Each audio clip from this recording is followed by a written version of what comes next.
Society helper Khader Mastan ఛానల్కి స్వాగతం. ప్రస్తుతం మనం 2021 సంవత్సరంలో ఈ వీడియోని నేను రిలీజ్ చేస్తున్నాను. మనం ప్రతిరోజు వ్యక్తిగత పరిశుభ్రత అనేది పాటించడం వల్ల మనకి ఎటువంటి అనారోగ్య పరిస్థితులు ఏర్పడవు. అంటే మనం వ్యక్తిగత పరిశుభ్రత వల్ల ప్రతిరోజు మనం ఆరోగ్యవంతులుగా ఉంటాము. ఈ ఆరోగ్యవంతులుగా ఉండటానికి వ్యక్తిగత పరిశుభ్రత అనే విషయం ఎందుకు పొందుపరుస్తున్నానంటే, తినే ఆహారాల వల్ల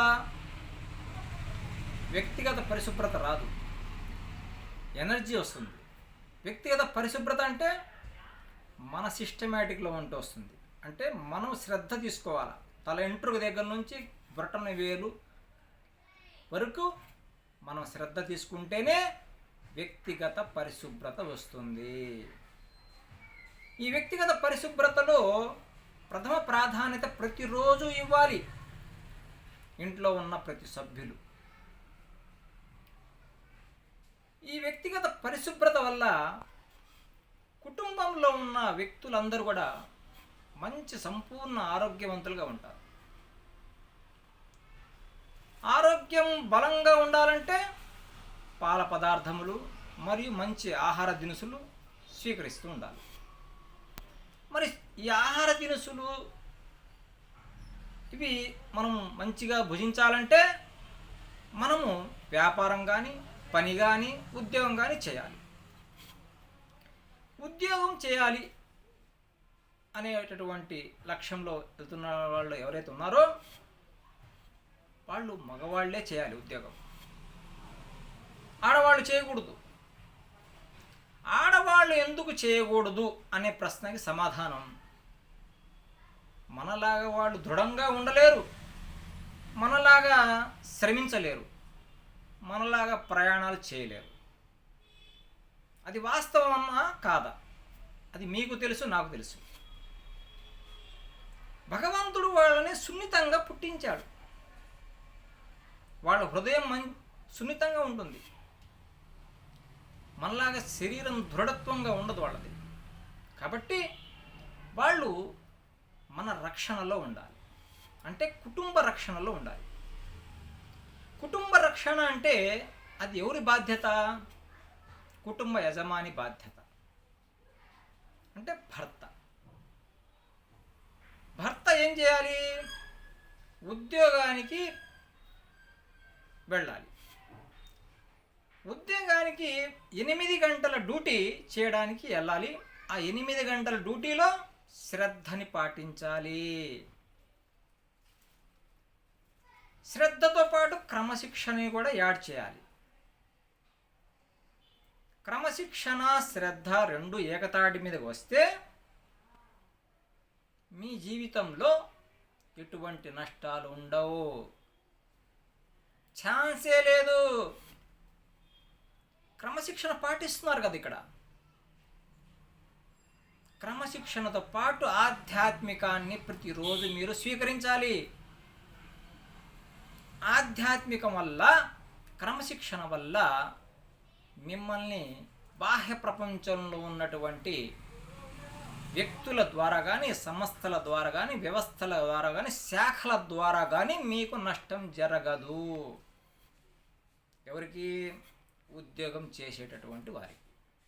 ఎందుకంటే ఆధ్యాత్మికం క్రమశిక్షణ రెండు మీరు ఇక్కడ పాటిస్తున్నారు కదా. కాబట్టి ప్రలోభాలకి మీరు లొంగరు. ప్రలోభాలకి లొంగే అవకాశమే లేదు. అలాంటప్పుడు సమస్య ఎందుకు వచ్చింది? సమస్య పుట్టదు. పుట్టకుండా ఉండేందుకు మీరే దాన్ని అనగదొక్కుతున్నారు. దీంతో ఆయుధం ఏముంది అనగదొక్కడానికి? ఆధ్యాత్మికం మరియు క్రమశిక్షణ. ఇది మీది మొదటి మెట్టు. అంటే జీవితానికి మొదటి మెట్టు ఇది. ఈ మెట్టు మీరు దాటుకుంటూ ముందుకు ఇంక పోవడమే, లక్ష్యం కలిగి వెళ్ళిపోవడమే. మీరు ఆ లక్ష్యంలో మీకు మంచి విలువలు, మంచి ఆరోగ్యం, మంచి ఆహార దినుసులు, మంచి కుటుంబ సభ్యులు. అంతటితో అయిపోలేదు. ఆధ్యాత్మికం, క్రమశిక్షణ, వ్యక్తిగత పరిశుభ్రతతో పాటు సభ్య సమాజంలో జీవిస్తున్నారు అన్నది కూడా మీరు ఇక్కడ పాయింట్ని చూసుకోవాలి. సభ్య సమాజంలో అందరి సమిష్టి కృషితో వస్తున్నాం, మనం జీవిస్తున్నాం. అదే అడవుల్లో అనుకోండి, సమాజ సేవ చేసే పని లేదు. సామాజిక సేవలు చేయాలి.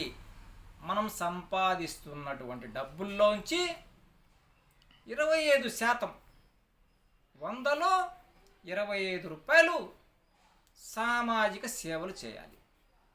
సామాజిక సేవలంటే మంచి మొక్కల్ని తీసుకొచ్చి జూలై నెలలో వృక్షాలు అయ్యే విధంగా ప్రయత్నం చేయాలి. మంచినీటి సౌకర్యాలు కల్పించాలి మీరుంటున్నటువంటి ఏరియాలో. వేసవి కాలం వచ్చింది, మంచి మంచి సెంటర్లు చూసి మంచినీటి సౌకర్యాన్ని కల్పించే ఏర్పాట్లు చేయాలి. ఉపవాస దీక్షల్లో ఉన్న వారికి అన్నదానాలు చేయాలి. మీ దగ్గర ఉన్నటువంటి అధిక ధనము ఏదైనా ఉంటే ఎవరైనా సహాయార్థం వస్తే వాళ్ళకి సహాయం చేయాలి. మీ బంధుమిత్రులకి, స్నేహితులకి, శ్రేయోభిలాషులకి, ఇరుగు పొరుగు వారికి సహాయం చేయాలి. మీరు 8 గంటల డ్యూటీలో వెళ్ళినప్పుడు మీ సెల్ ఫోన్ని సైలెంట్ మోడ్లో పెట్టుకోవాలి. లంచ్ బ్రేక్లోనే ఎవరితోనైనా మాట్లాడాలి. అంటే ఆ డ్యూటీ చేసేటప్పుడు మీరు ఎవరితో ఫోన్లో మాట్లాడకూడదు. ఫోన్ ఉంది కదా అని మాట్లాడకూడదు. మాట్లాడితే మీరు ఆ ఉద్యోగానికి న్యాయం చేసిన వాళ్ళ కింద రారు. 8 గంటల డ్యూటీ మీరు చేస్తున్నప్పుడు కర్తవ్యాన్ని కరెక్ట్గా నిర్వహించాలి. అప్పుడే మీరు ఒక కరెక్ట్ మనిషి కింద లెక్క. మనం సంపాదించినటువంటి డబ్బు సమాజంలో 25 రూపాయలు ఖర్చు పెట్టుకుంటూ మిగతా 75 రూపాయలని ఒక 50% మీ కుటుంబ సభ్యుల కోసం ప్రథమ ప్రాధాన్యత ఇవ్వండి. ఇంకా 25% ఉంటుంది, అంటే ఇంకా 25 రూపాయలు 100లో. ఆ 25% ఆధ్యాత్మిక సేవలకు ఉపయోగించండి. ఆధ్యాత్మిక సేవలకి ఆ డబ్బుల్ని మీరు మీకు నచ్చిన విధంగా ఖర్చు పెట్టండి. అప్పుడు పరిపూర్ణమైనటువంటి జీవిత చక్రం ఏర్పడిద్ది. ఈ జీవిత చక్రంలో మీరు శభాష్, హ్యాట్స్ ఆఫ్, వెరీ గుడ్ ఇలాంటి విషయాలకి మీరు సెలెక్ట్ అవుతారు. ఆ సెలెక్ట్ ఎవరు ఇచ్చేది కాదు, ఎక్కడి నుండో వచ్చేది కాదు. మీకుగా మీరు ప్రోగ్రాం తయారు చేసుకోవాలి మైండ్లో. ఫస్ట్ వ్యక్తిగత పరిశుభ్రత, సెకండ్ క్రమశిక్షణ, థర్డ్ ఆధ్యాత్మిక సేవలు అంటే జీవితంలో అలవర్చుకోవాలి. ఫోర్త్ మనము చేసేటటువంటి 8 గంటల డ్యూటీలో సక్రమంగా మనము కర్తవ్యాన్ని నిర్వహించాలి. ఫిఫ్త్ సామాజిక సేవలు చేసి ఒక మనిషిగా మనం మంచి మనిషిగా గుర్తింపు పొందాలి. అంటే ఈ 5 పంచసూత్రములు మీరు పాటించాలి. ఈ పంచసూత్రాలు మీరు పాటించినట్లయితే మీరు పుట్టిన మొదలు మరణించేంత వరకు మీకు ఎటువంటి సమస్య దరి చేరదు, టచ్ అవ్వదు.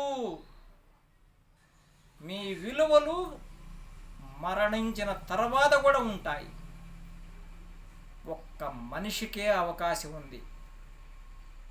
మనతో పాటు నోరు లేని జీవులకి అవకాశం లేదు. కనబడుతున్నాయి చూడండి. వాటి పని తినడం, ఆరగించుకోవడం, నిద్రించడం, విసర్జించడం. అంతవటికే వాటికి భగవంతుడు ఇచ్చాడు.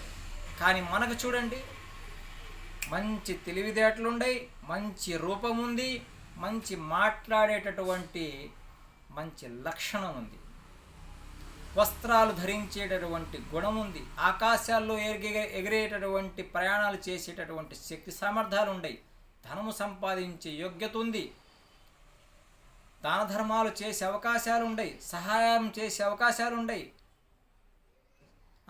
ఎన్ని లక్షణాలు చూడండి, మనిషిలో ఎన్ని మంచి లక్షణాలు ఉన్నాయి. ఈ లక్షణాలు మనిషికే తప్ప మనతో పాటు జీవించేటటువంటి మనతో పాటుతో జీవించే ఆవులకు కానీ, పక్షులకు కానీ, లేకపోతే నీళ్ళల్లో ఉండే చేపలకు కానీ లేవు, అవకాశాలే లేవు. అంటే మనకే ఉండే అవకాశాలు. ఇంత మంచి లక్షణాలు కలిగినటువంటి జన్మ మనది మానవ జన్మ. ఈ మానవ జన్మలో ఆడవాళ్ళు మగవాళ్ళు ఇద్దరే, 1+1, ఈ 2 నెంబర్సే ఉన్నారు. రెండో నెంబర్ వచ్చేసరికి అంటే +1 మగవాళ్ళు, నెంబర్ 2 లేడీస్ అంటే ఆడవాళ్ళు. ఆడవాళ్ళ కర్తవ్యం ఆధ్యాత్మికం, వ్యక్తిగత పరిశుభ్రత, క్రమశిక్షణ, కుటుంబ బాధ్యతలు, అంతవరకే పరిమితం. ఇంకంతకు మించి ఒక్క స్టెప్ కూడా ఏవాకండి దయచేసి.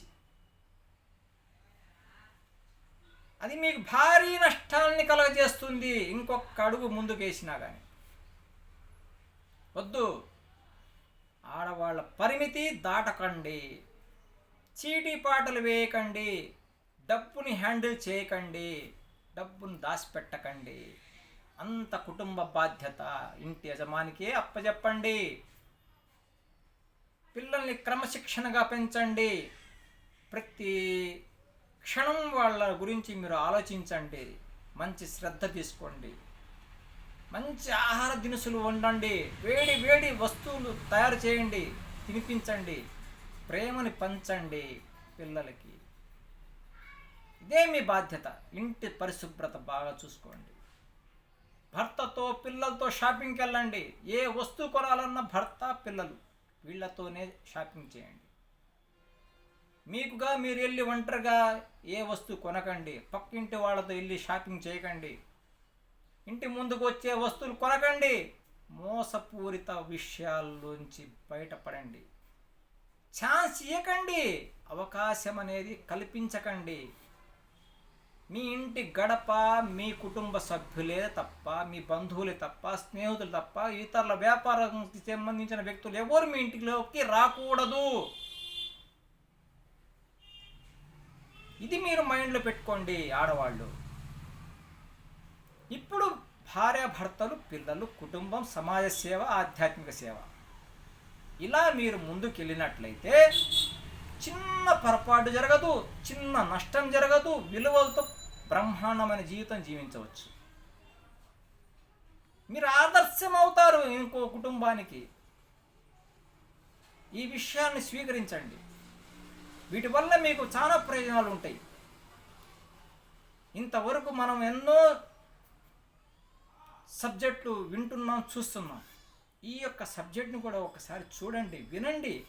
ఇందులో ఎంత డెప్త్ ఉందో చూసుకోండి, పరీక్షించండి. ఆచరించడానికి ఒక్క క్షణం చాలు. నిర్ణయం ఒక్క క్షణం చాలు మీరు తీసుకుంటే మొదలైతే మీ లైఫ్ మళ్ళీ బెటర్ లైఫ్. గతః వదిలేయండి.